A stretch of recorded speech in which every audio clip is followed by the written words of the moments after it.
Kamakailan po nung pumunta sa Davao etong si Guanzon, tila ba napahiya ito dahil binanata ng isa pang DDS na abogado na nagngangalang Topacio or si Gasolito. Pagkatapos din daw ng event, hindi naman isinali, hindi daw isinama, hindi daw invited sa dinner or sa kung ano man, lunch. Anyway, after ng event na yun. So hindi talaga makikita sa pagtitipon na yun si Guanzon. Ang balibalita rin, hindi naman daw talaga imbitado si Guanzon. Talagang nagpumilit lang daw na pumunta. Nagkita rin daw sila na si Mr. Padilla nga, ni Robin Padilla sa Davao.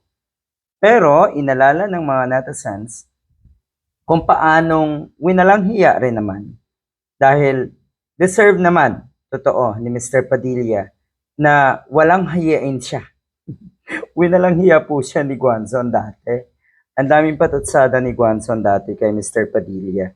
Pero ano ang sinasabi ngayon ni Padilla? Ginudge daw ni Padilla nga dati si Guanzon.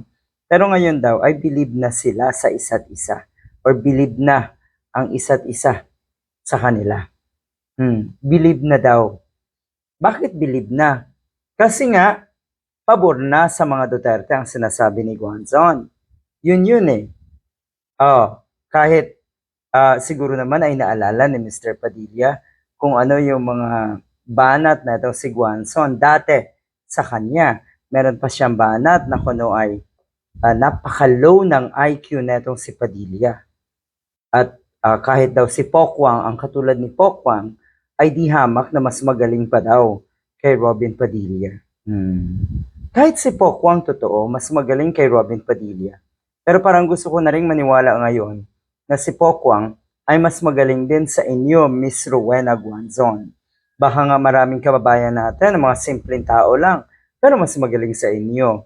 Lalo na po kasi nung kayo ay naging DDS na, kasi yung utak nyo napunta na sa talampakan. Ito, meron kasing payag itong si Mr. Padilla, wala daw siyang alam sa pagnanakaw noong mga panahon na yon. Yan yung binitawang salita niya. At ang sagot noon ni Guanzon, ang problema, napaka-low IQ mo. Bobo ka.